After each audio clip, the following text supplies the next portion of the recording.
आपको पता है डेविड वार्नर इस टाइम कौन सा गाना गा रहे हैं? बोलो बोलो, टेल टेल। वार्नर भैया वैसे तो श्रीवल्ली पे ज्यादा डांस करते हैं, लेकिन अब उनको गाना गाना चाहिए। थोड़ी सी जो पीली है चोरी तो नहीं की है। शराब सेहत के लिए बहुत हानिकारक है, आओ जल्दी से पीकर इसे खत्म करें। भैया यहाँ पर लोग ये कहते रह गए कि डेविड वार्नर आखिर ऑस्ट्रेलिया के नागरिक क्यों हैं? उनको कायदे से भारत का आधार कार्ड मिल जाना चाहिए। और उन्होंने हरकतें भी भारतीयों वाली करनी शुरू कर दी। ऑस्ट्रेलिया से लेटेस्ट खबर आ रही है कि वार्नर ऑस्ट्रेलिया में ड्रंक ड्राइविंग के केस में पकड़े गए। क्या बात कर रहे हैं? और सिर्फ पकड़े नहीं गए, कलाकारी भी कर रहे थे पकड़े जाने के बाद। इस वजह से उनके ऊपर 1500 ऑस्ट्रेलियन डॉलर यानी लगभग 1 लाख रुपए भारतीय रुपए का फाइन भी लगा हुआ है। और अब उनको अपनी गाड़ी में एक इंटरलॉक डिवाइस लगाना पड़ेगा। ये डिवाइस ये करता है कि पता कर लेता है कि ड्राइविंग सीट पर बैठने वाला बंदा शराब पिया है या नहीं। जब तक वार्नर अपनी कार पर ये डिवाइस नहीं लगवाते तब तक वो कार नहीं चला सकते। गजब बेइज्जती है। बाकी सारे कांड की तरह इस कांड के तार भी पाकिस्तान के साथ जुड़े हैं, डायरेक्टली नहीं इनडायरेक्टली। बात तब की है जब वार्नर पजामा सलवार लीग खेलने के लिए पाकिस्तान गए हुए थे, यानी PSL, और उसके बाद ईस्टर की छुट्टी मनाने थोड़े दिन के लिए ऑस्ट्रेलिया लौटे थे।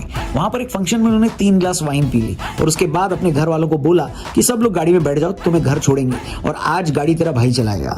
ये बात हम अपनी तरफ से नहीं बता रहे, डेविड वार्नर के बैरिस्टर अवैस अहमद ने बाकायदा ये बात कोर्ट में बोली है। अहमद साहब ने कोर्ट में ये भी आर्ग्यूमेंट दिया कि डेविड वार्नर की सजा थोड़ी कम रखनी चाहिए, क्योंकि ऑलरेडी उनके पब्लिक फिगर होने की वजह से उनका मीडिया ट्रायल हो चुका है और उसकी वजह से उनको काफी कुछ झेलना पड़ा है। झूठ बोल रहा है। हालांकि इन सब के बीच वार्नर ने खुद का दोष कबूल कर लिया, लेकिन इस केस के जो जज थे उन्होंने कहा कि भाई अगर आप मशहूर हो तो मीडिया ट्रायल तो हो गई। न्यूज रिपोर्ट बताती है कि जब वार्नर गाड़ी चलाकर घर जा रहे थे, उन्होंने रास्ते में देखा कि पुलिस की चेकिंग लगी हुई है, तो उन्होंने फटाक से गाड़ी रोकी और बिल्कुल इंडिया वाला काम किया। उनके साथ ही एक फीमेल पैसेंजर बैठी थी, उनको कहा कि सीट बदल लो और गाड़ी यहां से निकाल लो। मतलब वार्नर भाई आप गलत ही इंडिया आ गए। ये सब जुगाड़ तो ऑस्ट्रेलिया वाले सोच भी नहीं पाते अगर आप यहाँ नहीं आते। लेकिन अफसोस ये है कि पुलिस ने उनको ऐसा करते हुए देखा और समझ लिया कि वही ड्राइवर है। ये जो हरकत थी इसको कोर्ट ने और ज्यादा सीरियसली लिया, इसलिए क्योंकि ऐसा करते हुए गाड़ी में बच्चे भी मौजूद थे। तो वार्नर के जो वकील हैं उन्होंने कोर्ट में पुलिस पर ये इल्जाम लगाया कि उन्होंने एक छोटे से अपराध के लिए एक प्रेस रिलीज जारी कर दी और डेविड वार्नर को अरेस्ट कर लिया, सिर्फ इस वजह से क्योंकि वो एक बड़ा नाम है, जबकि जो उन्होंने जुर्म किया है वो इतना संगीन नहीं था। उन्होंने कहा कि इस प्रेस रिलीज की वजह से ये खबर दुनिया भर की मीडिया में फैल गई और इससे उनके क्लाइंट यानी वार्नर की रेपुटेशन को नुकसान पहुंचा, खासकर बांग्लादेश, पाकिस्तान और इंडिया जैसे देश में जहां पर शराब पीना अभी भी बुरा माना जाता है। उन्होंने ये भी कहा कि इस घटना के बाद वार्नर को कई ब्रांड डील से हाथ धोना पड़ा और उनको फाइनेंशियल नुकसान भी हुआ। मजे की बात यह है कि बिग बैश लीग की जिस टीम सिडनी थंडर से वार्नर खेलते हैं, ये टीम कॉर्पोरेट सोशल रिस्पांसिबिलिटी के तहत ड्रंक एंड ड्राइव के खिलाफ कैंपेन भी चलाती है। मतलब ऊपर वाले की लाठी में आवाज नहीं होती, लेकिन ऊपर वाला इतने मजे लेता है, ये भी हमको नहीं पता था।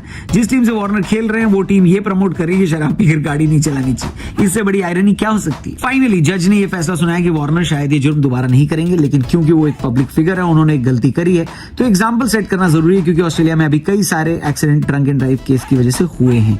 अब वार्नर को सबसे पहले ये काम करना है कि वो अपनी गाड़ी में इंटरलॉक सिस्टम लगवाएं। इसके लिए उनको एक लाइसेंस लेना पड़ेगा और ये सिस्टम उनकी गाड़ी में 1 साल तक लगा रहेगा। और अगर वार्नर दोबारा लिटिल लगाकर अपनी गाड़ी में बैठेंगे तो ये गाड़ी चलने नहीं देगा। सिस्टम बढ़िया है, इंडिया में भी मिलता है क्या भाई? हेलो, पहले से गाड़ी में लगवा देना चाहिए इसको, है कि नहीं? खैर, गाड़ी तेरा भाई चलाएगा, ये जो कल्चर डेविड वार्नर ऑस्ट्रेलिया लेकर गए हैं, इस बारे में आपका क्या कहना है? कमेंट करके बताना।